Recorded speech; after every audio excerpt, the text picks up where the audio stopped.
오늘 3일 일부 예배에 함께 은혜 나누실 말씀은 요한복음 5장 39절부터 40절 말씀입니다. 요한복음 5장 39절부터 40절 말씀 함께 합독하시겠습니다. 너희가 성경에서 영생을 얻는 줄 생각하고 성경을 상고하거니와 이 성경이 곧 내게 대하여 증거하는 것이로다. 그러나 너희가 영생을 얻기 위하여 내게 오기를 원하지 아니하는도다. 아멘. 요한복음 5장에는 예수님께서 베데스다 연못에서 38년 된 병자를 안식일에 고치는 그런 장면이 나옵니다. 베데스다 연못에 있는 그 38년 된 병자는 그 연못에 아주 가끔씩 천사가 내려와가지고 이렇게 물을 휘저어 놓는다고 합니다. 그러면은 그 물이 움직일 때 가장 먼저 그 연못에 들어가는 사람이 무슨 병에 걸렸든지 낫는다라고 하는 이제 그런 이야기가 있어서 이 베데스다 연못가에 있는 이 병자는 38년 동안 병으로 앓으면서 어떻게든 그 한 번의 기회를 얻기 위해서 연못가에 있었는데 몸이 불편하다 보니까 들어가지도 못하고 계속 우선순위에 밀리다 보니까 주저앉아 있는 그런 상태였는데 예수님께서 그를 만나서 그 자리에서 일으켜 세워주시고 병을 고쳐주셨습니다. 이 베데스다 연못의 사건은 여러 가지 그 의미가 있지만은 천사가 역사하는, 그러니까 율법이라고 하는 것도 천사를 통해서 우리 인간에게 주어졌거든요. 그러므로 이 구약시대 율법 아래 있는 자들은 하나님의 역사, 하나님의 이적과 표적 이런 것들이 보편적이지가 않습니다. 그러니까 나에게 그 혜택이 돌아오려면은 아주 특별한 경우가 아니고는 돌아오는 기회가 없다는 거죠. 구약시대에 많은 사람들이 있었지만은 하나님께서 하나님의 뜻을 이루기 위해서 불러다 쓴 사람은 아주 제한적입니다. 어느 누구에게나 보편적으로 주어지는 은혜가 아니라 아주 특별한 사람, 특별한 경우, 그런 사람들만 이 천사를 통해서 하나님께서 역사하셨기 때문에 이 베데스다 연못가에 있는 그 많은 사람들도 그 한 번에 어쩌다 한 번 주어지는 그런 기회를 얻기 위해서 그렇게 사모하는 마음으로 있었다는 거죠. 그러나 오늘날 예수 믿는 우리들은 하나님이 주시는 그 은혜는 보편적인 은혜입니다. 어느 누구든지 예수를 믿기만 하면은 그 은혜를 받을 수 있고 그 이적과 표적의 체험의 그 주인공이 될 수 있다는 것. 우리는 이렇게 38년 된 병자라 할지라도 그곳에서 막연하게 기다리는 것이 아니라 언제든지 예수의 이름으로 기도하면 하나님께서 그 자리에서 현재성 있게 누구에게나 보편적으로 역사해 주십니다. 그 하나님을 인정하시면 아멘 하시기 바랍니다. 그래서 이 베데스다 연못에서 38년 된 병자를 고쳤는데 그날이 또 안식일이었습니다. 그러다 보니까 이 바리새인과 서기관들이 안식일에 저렇게 일을 하면 되겠느냐 그러면서 율법을 가지고 또 예수를 핍박하기 시작합니다. 그런데 예수님께서 거기에서 하나님 아버지와 나는 하나이다 이런 식으로 계속 얘기를 하다 보니까 그걸 듣고는 이 유대인들이 깜짝 놀라가지고 야 저게 신성모독이다 그러면서 예수를 죽이려고 하는 그런 상태까지 이르게 됩니다. 그러면서 예수님께서 하나님 아버지와 그 아들은 동등된 그런 권한을 가지고 있다. 그런 권세를 가지고 있다라고 말씀하면서 오늘 본문의 말씀을 하셨는데 5장 24절에 보면은 내가 진실로 너희에게 이르노니 내 말을 듣고 또 나 보내신 이를 믿는 자는 영생을 얻었고 심판에 이르지 아니하나니 사망에서 생명으로 옮겼느니라. 하나님 아버지를 믿는 것 그리고 또 나를 믿으면은 이렇게 사망에서 생명으로 옮기는 그 영생을 얻게 될 것이다 라고 예수님께서 말씀해 주셨습니다. 그런데 그 당시 바리새인과 서기관들 하나님을 잘 섬긴다라고 했던 그런 사람들은 성경에 대해서 연구를 굉장히 많이 했죠. 성경에 완전히 파묻혀 지낼 만큼 하나님 말씀을 공부하고 또 어떻게든 그것을 연구해가지고 그 가운데서 영생을 얻으려고 했던 것이죠. 그런데 바로 앞에 영생을 주시는 하나님의 아들 예수가 있다라고 하는 사실은 놓쳐버리고 맙니다. 그냥 그 자리에 자기들 눈앞에 영생을 주시는 하나님의 아들이 와 있음에도 불구하고 그들은 성경을 많이 알고 또 그 성경에 대해서 통달하고 있다라고 하는 그런 자부심을 가진 자들이었는데 결국은 바로 눈앞에 있는 예수를 놓치고 마는 그런 일들이 벌어졌다는 거죠.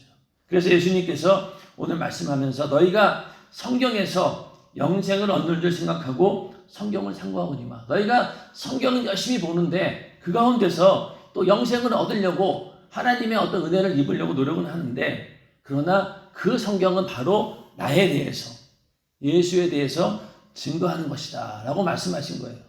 그러니까 너희가 영생을 얻기 위해서 내게 오지 않는다는 거죠. 다른 데서 엉뚱한 방향에서 영생을 찾으려고 하고 구원을 얻으려고 하지 정작 영생을 줄 수 있는 주는 나에게는 오지 않는다라고 예수님께서 안타까워하시면서 이렇게 말씀을 하고 있습니다. 성경이 또 하나님께서 우리에게 주시고자 하는 궁극적인 은혜는 바로 영생입니다. 영생이라고 하는 것은 영원히 사는 것을 말하죠. 우리의 신앙생활의 목적도 영생하는 데 있습니다. 영혼의 때를 위하여 이런 말, 이 말은 결국 영생의 날을 위하여 죽음 이후에 우리에게 다가오는 그 영원한 세월, 영생을 위하여서 우리는 영혼의 때를 준비한다. 곧 그것이 우리의 신앙생활이죠. 신앙생활하는 목적과 이유가 바로 영혼의 때에 영생하기 위해서 그 영생을 또 어떻게 한다는 거예요. 사실은 사람은 누구나 죽으면은 영생하게 됩니다. 그러나 영생이 있는데 두 가지가 있죠. 하나는 생명의 부활로 영생하는 사람이 있고 또 어떤 사람은 심판의 부활로 영벌에 처하는 사람이 있습니다. 하나님께서 인정하시는 그 죄의 문제가 해결된 자들은 생명의 부활로 하나님과 함께 영원한 천국에서 영생하겠지만은 그런 악인들, 하나님을 믿지 않고 예수를 믿지 않아서 그 죄의 문제가 해결되지 않는 그런 자들은 심판의 부활, 그러면서 지옥에서 영원한 형벌을 받게 되는 것입니다. 그러니까 우리 인간은 누구든지 태어나서 그냥 죽는 것이 아니라 다 부활하고 영생하지만은 믿는 자와 믿지 않는 자가 극명하게 갈라진다는 것. 천국과 지옥, 영원한 생명의 부활과 심판의 부활로 갈라진다라고 하는 것이 하나님의 섭리입니다. 만약에 이렇게 두 개로 갈라지지 않는다라고 하면은 그냥 육신을 입고 살다가 그냥 짐승처럼 죽으면 끝난다라고 하면은 오히려 그냥 뭐 이 땅에 육신을 입고 살면서 잘 먹고 잘 살다가 쾌락을 다 누리고 그냥 죽으면 땡! 그러면 뭐 속 편하겠죠. 근데 그게 아니잖아요. 죽은 다음에 영생, 천국에서 영원히 사는 것도 있지만 지옥에서 영원한 형벌을 감당해야 된다. 그렇기 때문에 우리는 이 영원의 때에 지옥 가는 것이 아니라 천국에서 영생하기 위해서 우리는 신앙생활하고 또 하나님 말씀대로 살려고 하고 예수 잘 믿으려고 하는 것입니다. 우리 모두는 절대로 심판의 부활, 영벌이 아닌 영원한 생명을 가지고 주님과 영원히 행복한 천국에서 만나기를 주님의 이름으로 축원합니다. 영생은 이 땅에서 우리가 받는 것이 아니죠. 그것은 우리는 약속만 받을 뿐이고 그 올바른 성취, 온전한 성취는 하늘에서 이루어집니다. 죽은 다음에 우리가 하늘에 가서 그때 이루어지는 것이죠. 여기서 이 하늘이라고 하는 것은 우리가 보고 있는 이 궁창, 우주에 있는 하늘, 또 우리가 눈에 보이는 그 하늘이 아니라 하늘에 계신 우리 아버지 할 때 그 너머에 있는 영원한 천국을 말하는 것입니다. 거기에 가서 영원히 사는 것을 우리는 영생이라고 합니다.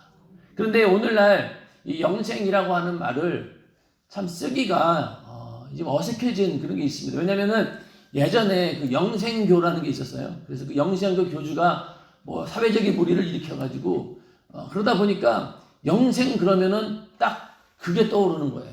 그러다 보니까 우리가 전도할 때 예수 믿고 영생합시다 그러면은 왠지 이상해지는 그렇게 돼버렸어요. 또 그 전이죠. 1992년 10월 28일 날 예수가 온다라고 해가지고 그때 사회적인 무리를 엄청나게 일으켰어요. 그때 막 10월 28일 날 12시 공영방송이 와가지고 막 직접 실황을 중계할 정도로 그런 굉장히 화제성 있는 그런 사건이었는데 결국은 예수가 안 왔어요. 그 사람들은 막 세마포 옷 입고 예수님 온다라고 막 기도하고 난리를 했는데 12시 딱 됐는데 안 오는 거예요. 그러니까 뭐 사기당했다 그러고 또 그 가족들은 또 그 사람들 끌어내고 그러면서 굉장한 사회적인 무리를 일으켰는데 문제는 뭐냐면은 그 이후로 예수님께서 다시 오신다라고 하는 재림에 대한 이야기, 또 공중으로 끌려 올라간다라고 하는 공중휴거에 관한 이야기를 이제는 기독교인들이 할 수 없게 돼버린 거예요. 그 얘기했다가는 괜히 또 이상한 그런 단체 취급을 받으니까. 그렇게 해서 그러한 어떤 예수님의 재림, 또 공중휴거 이런 얘기도 못하고 영생에 관한 얘기도 못하고 이런 처지가 되었습니다. 그러므로 우리는 전도할 때 그런 것들을 잘 지혜롭게 언어를 선택을 해서 잘 설명을 해야지. 만약에 예수님의 재림이 없고 영생이 없다라고 하면은 이 기독교는 사실은 아무 가치가 없어요. 만약에 우리에게 영생이 없다라고 하면은 우리의 이 신앙생활이 무슨 의미가 있겠습니까? 영생에 대한 기대와 또 소망이 없다라고 하면은 우리는 예수 믿을 필요가 없죠. 신앙생활 하는 목적이 그냥 단지 이 땅에서 내가 조금 더 잘 살기 위해서, 잘 먹고 잘 살기 위해 산다라고 하면은 불신자들과 전혀 다를 바가 없다는 겁니다. 또 우리가 살고 있는 이 모습이 불신자랑 별로 다를 바가 없어요. 신자와 불신자가 사는 모습을 가만히 보면은 뭐 우리라고 해서 뭐 새끼 먹을 거 두 끼 먹는 것도 아니고, 그렇죠? 그들하고 똑같이 먹고 자고 육신의 때를 보냅니다. 별 차이가 없어요. 똑같이 땀을 흘려야지만이 먹을 수 있고, 그런 법칙들은 예수 믿는 사람들이나 안 믿는 자들이나 동일하게 주어지는 하나님의 법칙이기 때문에 예수 믿지 않는 사람들도 열심히 일하면은 먹고 살 수 있죠. 또 부자도 될 수 있습니다. 그러니까 예수 믿는 자와 믿지 않는 자가 육신의 모습으로 봐가지고는 별로 차이가 없다는 것이죠. 그런데 큰 차이점이 있다라고 하면 뭐가 있겠어요? 바로 영생에 대한 소망이 있느냐 없느냐, 그 차이는 분명합니다. 그렇죠? 그러니까 삶의 목적이 다르다는 거죠. 예수 믿지 않는 그런 사람들은 이 땅 육신을 입고 왔으니 한 번 주어진 이 기회를 어떻게든 잘 먹고 잘 살자, 부귀 영화를 누리면서 살아보자 라고 거기에다가 모든 인생을 쏟아붓습니다. 그런데 우리는 어떻습니까? 육신을 입고 있는 이 세월이 끝이 아니다.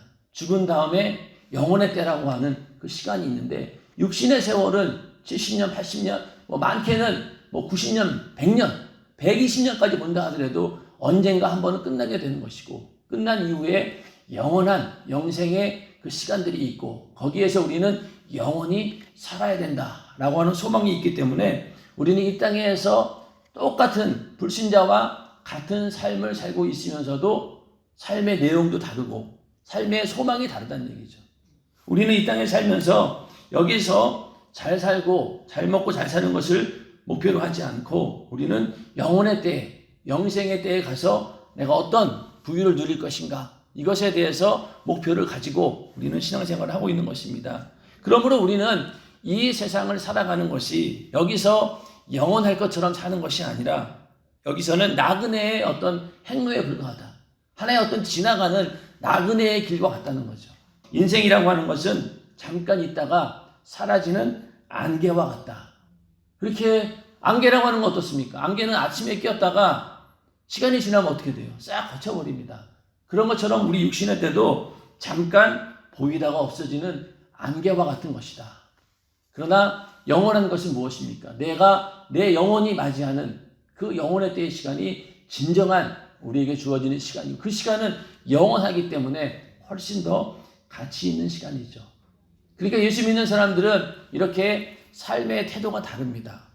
그래서 가난하거나 부자거나 뭐 힘들고 어려운 일이 있거나 별의별 일이 다 생겨도 우리 안에 그 천국에 대한 영혼의 때의 소망만 있다라고 하면은 결국은 지나가 버릴 일이기 때문에 넉넉히 이겨낼 수 있다는 거죠.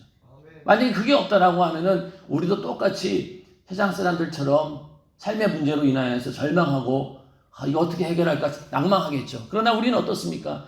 아무리 힘든 일이 생기고 어려운 일이 생기고 별의별 일이 다 생긴다 하더라도 결국은 이 육신의 때가 지나가 버리면 끝난다는 거예요. 그 세월이 아무리 길어도 120년 안으로 끝난다는 거죠. 그러므로 우리는 그 소망을 가지고 이길 수 있기 때문에 이 세상에서도 이 고난을 대하는 태도도 다릅니다. 이 땅에 만약에 잘 먹고 잘 사는 것이 우리 소망이었다라고 하면은 우리는 좌절하고 실망할 수밖에 없겠죠. 인생에서 만약에 성공하지 못했다 그러면 우리는 요즘 말로는 루저가 되는 거죠. 뒤처진 사람이 되고 실패한 사람이 되는 겁니다. 그러나 이 땅에서 우리의 소망은 거기에 있지 않기 때문에 이 땅에서 내가 어떤 모습이든 간에 내 영혼이 예수 믿고 구원받았다라고 하면은 우리는 영원한 천국에서 정말로 승리자가 되는 것입니다. 그러므로 우리는 절대로 여기 이 땅에서 이걸 시험이 오고 여러 가지 문제가 와도 우리는 그걸 가지고 절망할 필요가 없습니다. 항상 우리는 내 안에 영생의 소망이 있기 때문에 우리는 그것으로 넉넉히 이길 수 있다는 것이죠.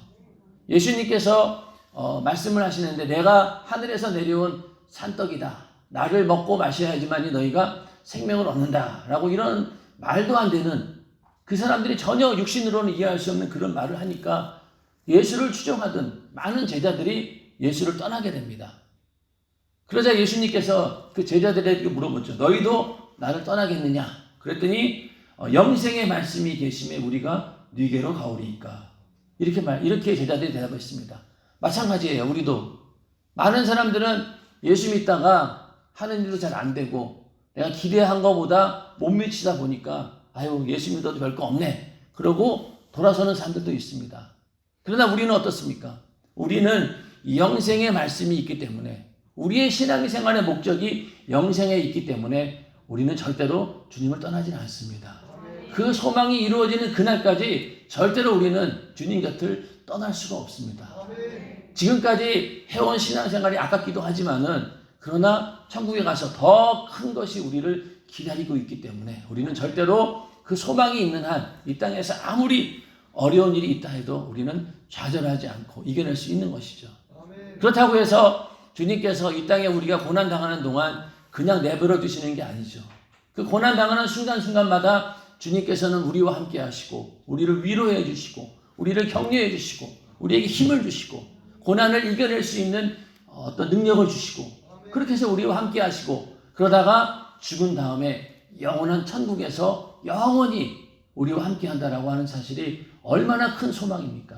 그렇기 때문에 우리는 세상을 두려워할 이유가 없다. 이 세상에서 아무것도 가진 것이 없고 정말로 별 볼 일 없는 그런 신세라 할지라도 우리는 죽은 다음에 영원히 해같이 빛나는 그런 존재다라고 하는 사실을 알면서 절대로 우리의 현실의 모습을 보고 실망하거나 좌절하지 말고 나는 하나님의 자녀요. 또 주님의 신부다라고 하는 그런 믿음을 가지고 세상을 능히 이겨내는 우리 모두가 되기를 주님의 이름으로 축원합니다. 그런데 이 영생의 가치를 아는 자가 있는데 또 누가 이 영생의 가치를 아냐면 마귀가 알아요. 세상에 믿지 않는 자들은 이 영생의 가치를 잘 몰라요. 그러다 보니까 예수 믿는 거에 대해서 이해를 못합니다. 뭐하러 저렇게 교회 다니고 저렇게 시간을 허비할까 그렇게 생각하겠죠. 그런데 이 마귀는 영적인 존재이고 또 하나님과 함께 있다가 타락한 존재이기 때문에 하나님의 천국이 얼마나 아름다운 곳이고 또 하나님의 능력이 얼마나 대단하며 그 나라가 얼마나 위대한 것인지를 압니다. 알았는데 그 자리에서 자기 지위를 버리고 타락해버린 거죠. 그런데 천사는 불행하게도 다시 돌아갈 수 있는 기회가 없어요.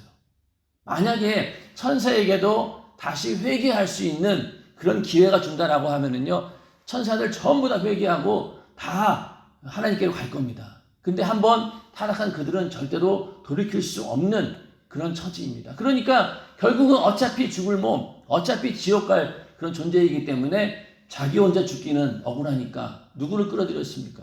우리 인간을 끌어들인 거예요. 똑같은 죄를 짓게 해서. 인간도 하나님처럼 될 수 있다라고 하고 이렇게 속여가지고 사단이 처음에 하나님의 찬양하던 천사장이 타락한 것도 무엇입니까? 나도 하나님이 돼야 되겠다. 하나님이 받는 저 찬양을 내가 받아야 되겠다. 그런 죄로 인해서 교만해졌고 그것으로 인해서 타락하게 되었는데 인간도 마찬가지로 선악과 먹으면은 눈이 밝아져가지고 하나님처럼 된다. 라고 하는 그 사실에 속아가지고 결국은 똑같은 죄를 지게 된 겁니다. 그러니 이 마귀는 그걸 아는 거예요. 그러니 우리가 만약에 예수 믿고 다시 하나님의 자녀로 돌아간다? 그럼 이게 얼마나 배가 아프겠어요. 자기는 아무리 해도 가질 수 없는 그런 축복인데 인간은 자기들보다 별로 잘나 보이지도 않고 대단해 보이지도 않는 그런 존재가 하나님의 사랑을 저렇게 받고 있으니 그 가만히 두겠냐는 거죠. 가만히 두지 않아요. 어떻게든 우리를 이 소망에서 끊어놓는 것이 이 마귀가 하는 일입니다. 그 소망을 끊어놓기 위해서 어떤 경우에는 천하 만국을 다 주겠다는 거잖아요. 그렇죠? 마귀는 내 권한하에 천하 만국이 있으니 천하 만국을 내가 다 줄 테니까 나에게 절 한 번만 해라. 하나님을 부인하고 네가 가지고 있는 그 천국에 대한 소망, 영생에 대한 그 소망을 네가 버려라. 그러면 이 땅에서 잘 먹고 잘 살 수 있도록 해줄게. 이렇게 제안하는 자가 바로 마귀역사입니다. 그러므로 우리가 이 땅에 살면서 만약에 신앙생활 열심히 하다가 중간에 돈 버는 일 때문에 돈이 너무 잘 벌려가지고 사업이 너무 잘 돼가지고 그리고 너무나 걱정거리 없이 일이 술술 풀리다 보니까 그러다 보니까 오히려 교회도 안 나오게 되고 왜 교회 안 다녀도 먹고 사는데 지장 없고 별 아무 문제 없고 건강하고 자녀들 잘 크고 그러니까 오히려 영적으로 경각심을 가질 이유가 없죠. 그러면서 점점 이 땅에서 편안한 것을 찾다가 결국은 예수 다 잊어버리고 천국에 대한 소망을 완전히 잃어버리는 그런 사람들이 얼마나 많습니까? 그러므로 우리는 육신이 부유하거나 또 어렵거나 별의별 환경이 다 있다 하더라도 내 안에 있는 천국의 소망만은 절대로 놓쳐서는 안 됩니다. 그거를 빼앗는 자가 누구라고 했죠? 마귀니까. 거기에 절대로 우리는 속아 넘어서는 안 됩니다. 그래서 이것들을 물리치기 위해서 쉬지 않고 기도하는 것이고 하나님 말씀으로 성령 충만함으로 하나님이 주시는 전신갑주로 무장해서 이겨내지 않으면 안 된다는 거죠. 그리고 이 마귀역사라고 하는 것이 얼마나 교활한지 아주 달콤한 것으로 유혹하는 거죠. 만약에 핍박하고 죽인다라고 하면은 다들 정신 바짝 차릴 거예요. 그러나 절대로 마귀는 그런 방법을 쓰지 않습니다. 우리를 유혹하죠. 하나하나씩 아주 합리적인 방법으로. 그것들을 우리는 잘 보고 분별을 해야 됩니다. 이 육신의 삶이라고 하는 것은요, 마치 우리가 비행기를 타는 것과 똑같아요. 자, 여러분들 비행기 타보신 분들은 알겠지만은 이제 비행기에 딱 올라탑니다. 처음에 비행기 타면은요, 굉장히 마음이 들떠요. 뭐든지 처음은 다 그렇잖아요. 하늘로 올라간다 그래서 이제 딱 탔는데 이 타서 하늘로 올라가는 이륙하는 데까지 얼마나 불안합니까? 그렇죠? 불안하죠. 막 이륙해가지고 하늘에 싹 올라갈 때까지는 흔들리기도 하고 굉장히 불안합니다. 그러다가 이제 하늘에 떠 있으면은 그때부터 평안함을 느끼죠. 그러면서 이제 그 비행기 내에서 길게는 멀리 가는 경우에는 20몇 시간 이런 경우도 있지만은 하여튼 그 안에서 평안한 때를 보냅니다. 그러나 언젠가는요, 그 목적지에서 내려와야 되는 거예요. 그 비행기가 아무리 좋은 비행기고 또 그 비행기가 그 가운데서도 이코노미 클래스가 아니라 비즈니스석 제일 좋은 자리에 앉아 있고 또 시간 되면은 계속 먹을 거 갖다 주고 또 요청만 하면은 간식도 갖다 주고 잠도 잘 수 있고 음악도 들을 수 있고 영화도 볼 수 있고 모든 육신에 편안한 게 다 있어요. 그런데 아무리 좋은 환경에 있다 하더라도 결국은 어떻게 해요? 그 비행기에서 내려와야 돼요. 그 비행기 안에서 계속 있을 수 없잖아요. 아무리 편안하게 있다라고 하지만은요, 공중에 떠 있는 거잖아요. 언제 이 비행기가 꼬꾸라 떨어져 가지고 사고가 날지 모르는 거예요. 그런 상황 가운데 있으면서 편안하게 있다라고 하지만은 그러나 내심 불안한 것이 바로 비행기입니다. 마찬가지로 우리 육신의 삶도 아무리 편안함을 느낀다 한들 우리는 언젠가 죽어야 되고 죽은 다음에 죄값은 사망이라고 있기 때문에 지옥 아니면 천국인 거예요.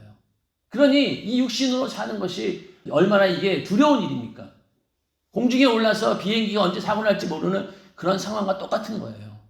그런데 만약에 그러한 것들을 인식하지 못하고 그냥 비행기 안에서 영원히 살 것처럼 띵가띵가 하고 있다라고 하면은 그거는 전혀 영적으로 무지한 사람이죠.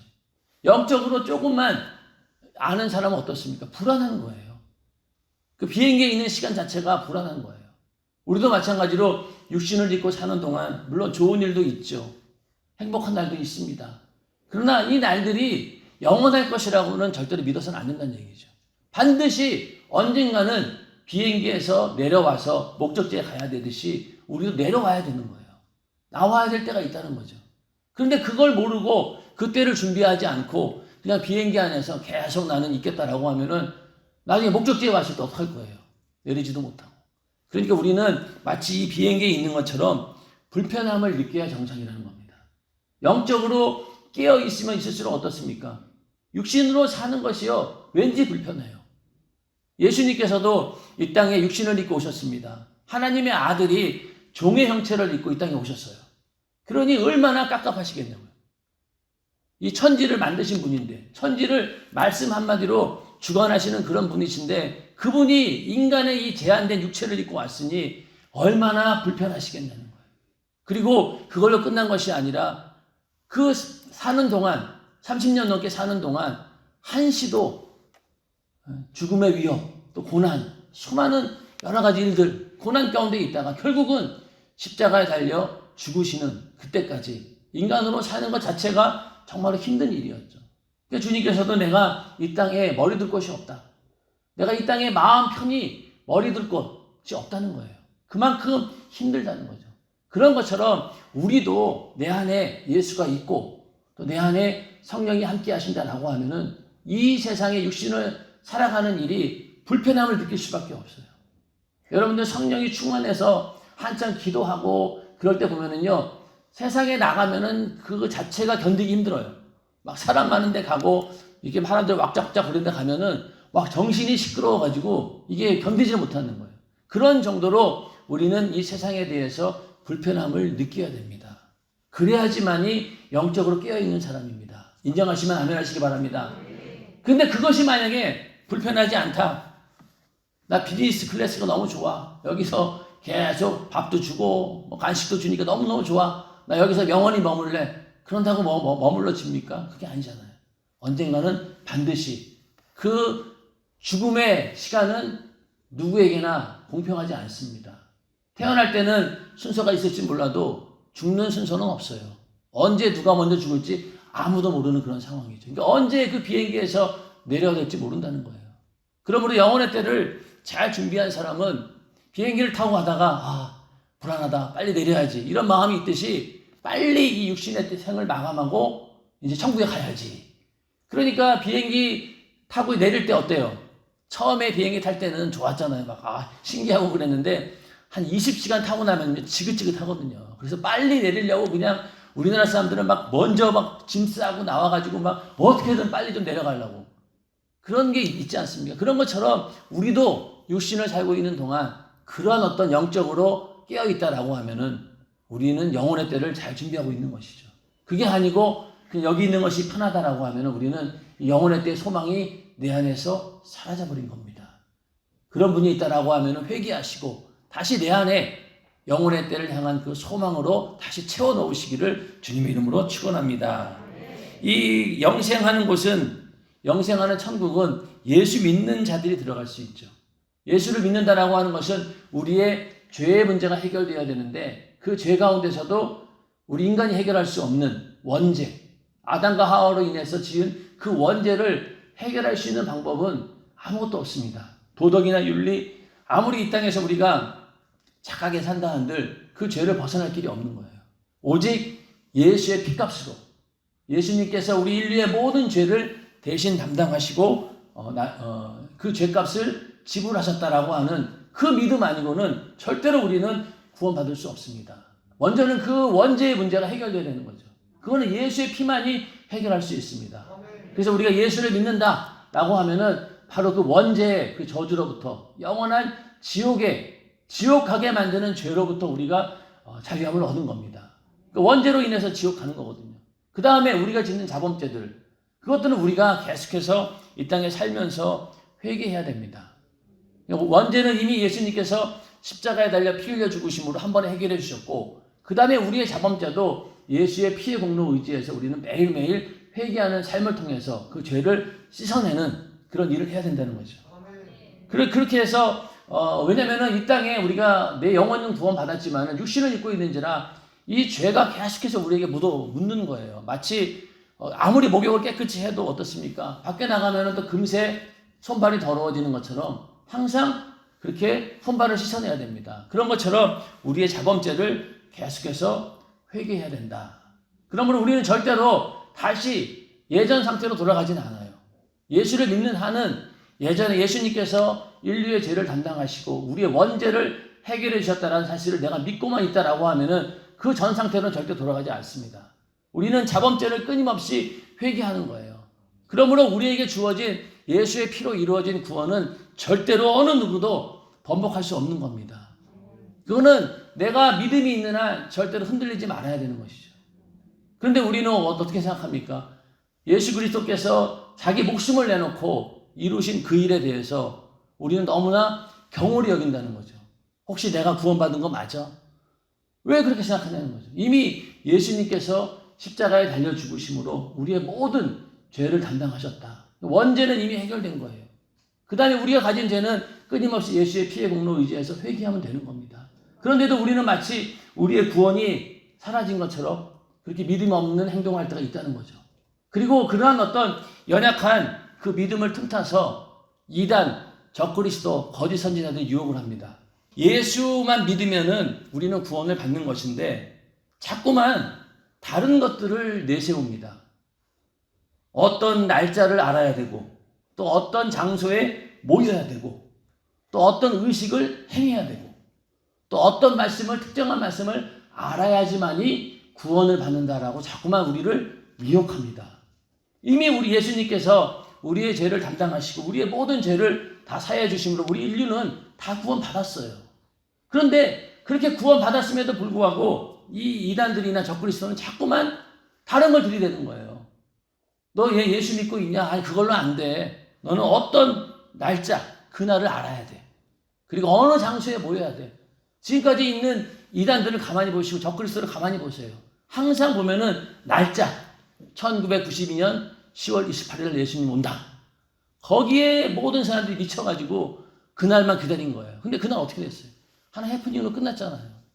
그리고 어느 장소, 뭐 어디 한국에 있는 어느 장소에 가야지 구원받는다. 이런 이단들이 또 얼마나 많았습니까? 그리고 어떤 의식을 행해야 된다. 요즘에 보니까 뭐 구약에 있는 뭐 6월절을 뭐 제대로 지켜야 된다. 안식교 같은 경우도 안식일을 지켜야 된다는 거잖아요. 7번째, 토요일. 그렇죠? 우리가 지키는 이 안식일이 우리가 주일이 아니라 토요일을 안식일로 지켜야지 구원받는다는 거예요. 그건 잘못된 거죠. 우리의 구원은 어디에서 오는 겁니까? 천하 인간에게 구원받을 이름은 예수 이름 외에 다른 것은 주신 적이 없다라고 이미 단언하셨어요. 그러므로 다른 게 없는 거예요. 그런데 자꾸만 예수 이외에 다른 어떤 걸로 구원을 받아야 된다라고 우리를 계속 미혹한다는 거죠. 하나님께서 우리를 예수의 피의 공로로 의롭게 하셨기 때문에 어느 누구도 이제는 우리를 정죄할 수 없습니다. 우리는 자유함을 얻었어요.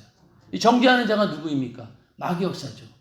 우리 예수 믿고 구원 받았는데 너 혹시 그날에 대해서 알고 있어? 그 장소에 대해서 알고 있어? 너 그 말씀 알고 있어? 그러면서 우리를 미혹한다라고 하는 것은요, 이것은 완전 이 마귀역사고 또 우리의 어떤 믿음을 흔들려고 하는, 우리를 정죄하는 그런 마귀역사입니다. 그게 정죄예요. 그것도. 왜 이미 죄사함 받아서 우리는 구원 받았는데 왜 자꾸 다른 걸 제시하는 거죠? 결국 뭐예요? 우리를 또 다른 방법으로 정죄하고 있다라고 하는 겁니다. 그러니 그 말을 듣고 나서 그래? 나 몰랐는데 그런 게 있어야 돼? 그 말씀을 알아야 돼? 그러면서 자꾸만 요한계시록을 많이 이용하잖아요. 요한계시록을 알아야 된다라고.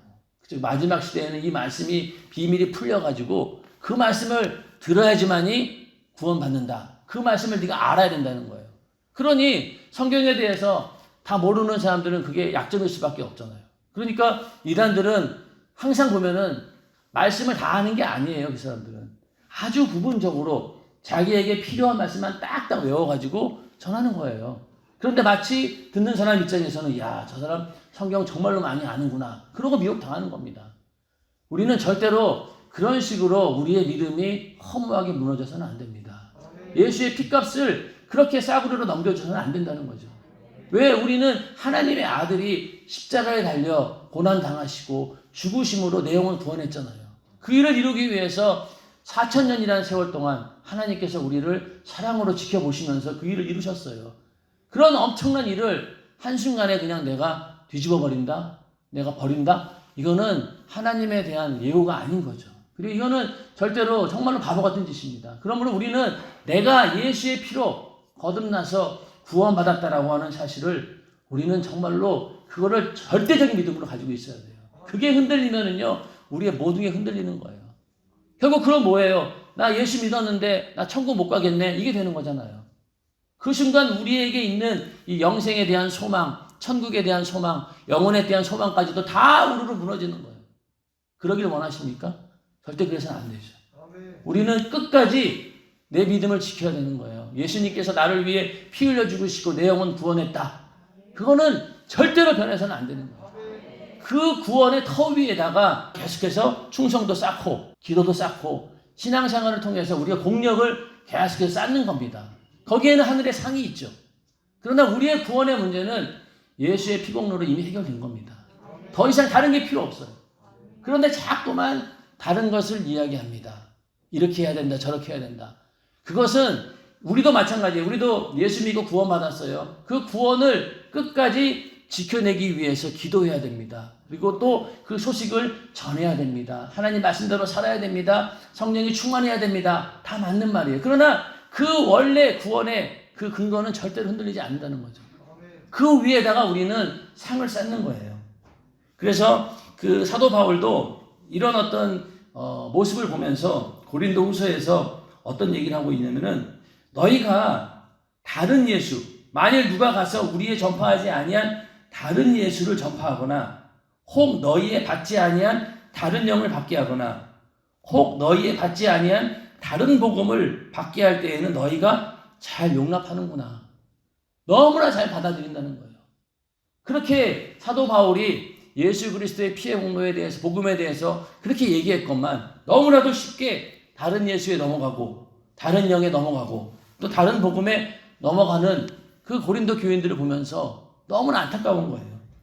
이것은 이상한 일이 아니라 사단도 자기를 광명의 천사로 가장하나니 그러므로 사단의 일꾼들도 자기를 의의 일꾼으로 가장하는 것이 또한 큰 일이 아니라 저의 결국은 그 행위대로 되리라. 그러니까 사단은 이렇게 변장해가지고 우리를 유혹한다는 거죠. 마치 하나님 말씀이 있는 것처럼 마치 예수인 것처럼 이렇게 계속 유혹하면서 우리의 믿음을 흔들어 놓습니다. 다 흔들어 놓는 게 뭐예요? 구원에 대한 확신이잖아요. 나 구원 받았나? 모르겠어. 죽어봐야 알지. 이러면 끝난 거예요, 그냥. 그렇잖아요. 우리가 두렵고 떨리는 마음으로 우리의 구원을 지켜내야 되는 건 맞습니다. 그러나 그 기본이 흔들려 버리면은요, 이런 어떤 다른 예수, 다른 영, 다른 복음에 다 넘어가요. 예를 들어서 당신 구원에 확신이 있습니까? 라고 예수 믿는 자들을 보고 한 열이면 물어보세요. 9은 주저주저 할걸요? 당신 정말로 구원 받았습니까? 글쎄요. 정말로 받았습니까? 좀 생각해 봐야 되겠는데요. 이러면서 지금 당장 내가 하나님 앞에 불충한 모습만 본다는 거죠.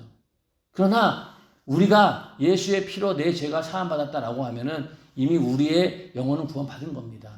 그 다음에 우리는 정말로 물두멍에서 손을 씻듯이 우리의 자범죄를 열심히 씻고 거룩한 삶을 살아가는 것이지 근본이 흔들려서는 안 되는 거예요. 그러니까 아무리 불시험이 오고 별의별 일이 다 닥쳐도 이 구원의 터가 무너지면 안 되는 거라는 거죠.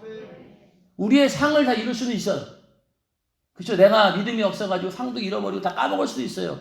그러나 마지막에 이 구원은 절대로 놓쳐서는 안 된다는 겁니다. 그것만은 끝까지 내가 붙들고 있어야 되는 거죠. 더 좋은 것은 그 구원의 터 위에다가 아름답게 집을 건설하는 것이 제일로 지혜로운 사람입니다. 우리 모두 다 이 구원의 예수 그리스도라고 하는 그 구원의 터 위에 하나님이 상 주시는 그런 아름다운 집을 계속해서 지어나가기를 주님의 이름으로 축원합니다. 그렇게 하면 되는 거예요. 그런데 자꾸만 이 구원의 터를 무너뜨리는 거죠. 그러니 20년, 30년, 5, 60년 신앙생활 하다가 갑자기 이상한 데 빠져가지고 다 무너뜨린 거잖아요. 공든탑이 다 무너졌어요. 그리고 바닥까지 완전히, 기초까지 완전히 헤쳐가지고 이제는 흔적도 없어요. 그걸 마귀는 원한다는 거죠. 그래야지만이 우리에 있는 이 영생이라고 하는 거 소망을 완전히 앗아가 버린다는 거죠. 다른 방법으로. 우리는 절대로 그런 어리석은 자가 아니라 끝까지 우리는 다른 것이 없다. 오직 예수밖에 없다. 천하 인간의 구원 얻을 만한 다른 이름을 우리에게 주신 일이 없다. 이것을 아주 분명한 믿음으로 가지고 있어야 됩니다. 안 그러면은요, 마귀가 어떻게든 싹싹 빼갑니다, 그냥. 우리 안에 영생에 대한 소망을 빼가면요, 우리는 불신자와 똑같아요. 별로 다를 게 없어요. 아까 말씀드렸잖아요. 먹고 사는 거 똑같아요. 그렇죠? 똑같습니다. 그러니까 거기에서 우리는 영생에 대한 소망만 쏙 빼가면요, 이 땅에서 교회도 열심히 다닙니다. 신앙생활 한다고 해요. 그러나 그냥 똑같은 거예요. 죽은 다음에 결과는.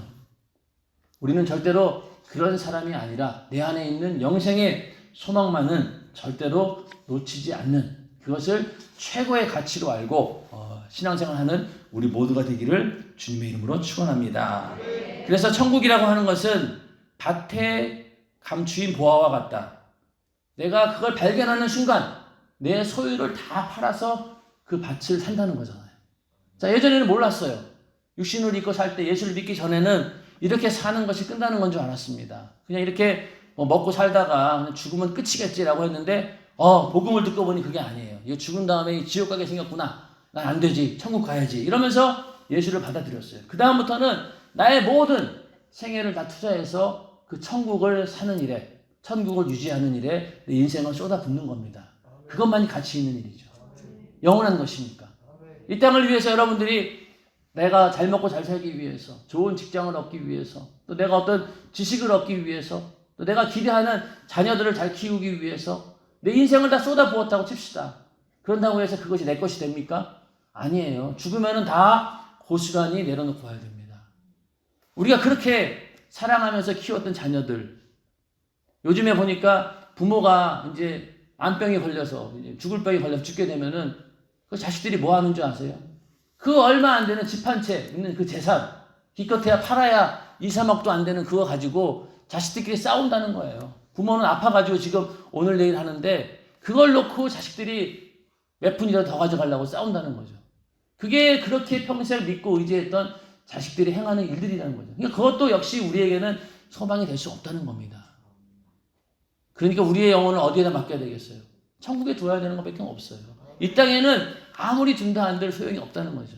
그래서 우리 연세중앙교회 성도들이 참 복받았다라고 하는 것은 이 영혼에 떼야 되는 인식이 너무나 분명하다는 거예요. 그것을 목사님께서 개척 때부터 지금까지 계속 그 얘기를 하다 보니까 이제는 젖어 있는 거죠. 그래서 어지간하면은 우리 안에 있는 그 소망은 뺏기지 않습니다. 그리고 그건 끝까지 지켜요. 무슨 일이 있어도 그 믿음만은. 우리는 절대로 이 세상에 속지 말고 또 이 적그리스도 거짓 선지자 이런 것들에게 속지 말고 끝까지 내 믿음 잘 지켜내시기를 주님의 이름으로 축원합니다. 하나님께서 우리에게 베푸신 예수 그리스도로 베푸신 그 사랑은요, 이 세상에 어느 것도 끊을 수 없다라고 했잖아요. 누가 우리를 그리스도의 사랑에서 끊으리요? 이 세상에 아무것도 끊을 수 없다는 거예요. 그러나 끊어지는 것은 한 가지는 있어요. 내가 그 줄을 놔버리면 끊어지는 거예요. 내가 그 끈을 끝까지 그 줄을 붙잡고 있어야지만이 그 구원이 영원한 것이지, 내가 만약에 포기해버리고 내가 등 돌리면 그건 끝나는 겁니다. 그러므로 우리는 절대로 그렇지 않게 되기를 끝까지 그 사랑의 끈을 꽉 붙들고 어떻게든 천국까지 가는 일에 절대로 낙오되지 않고 그 사랑의 줄을 끝까지 붙들고 예수의 피의 공로를 끝까지 붙들고 천국까지 가는 일에 승리하는 우리 모두가 되시기를 주님의 이름으로 축원합니다. 이 시간 기도하겠습니다. 기도할 때 주님, 나에게 말씀하신 이 영생, 나에게 주어진 이 영생, 이것을 내가 끝까지 소망으로 지켜내게 하시고 이것을 빼앗아 가려고 하는 이 악한 마귀 역사 이겨내게 하시고 절대로 미혹당하지 않도록 이 영생의 소망만은 내가 끝까지 붙들 수 있도록 주님 도와주시옵소서. 이 시간 간절히 기도할 때 그 영생에 대한 소망이 나에게 더 선명해지고 충만해지게 해달라고 기도하시고, 또 교회를 위해서 특별히 담임 목사님의 영육간의 강건함을 위해서, 또 여러분들이 가지고 있는 여러 가지 문제들을 위해서 이 시간 주여 삼창하시고 기도하겠습니다. 주여, 주여, 주여.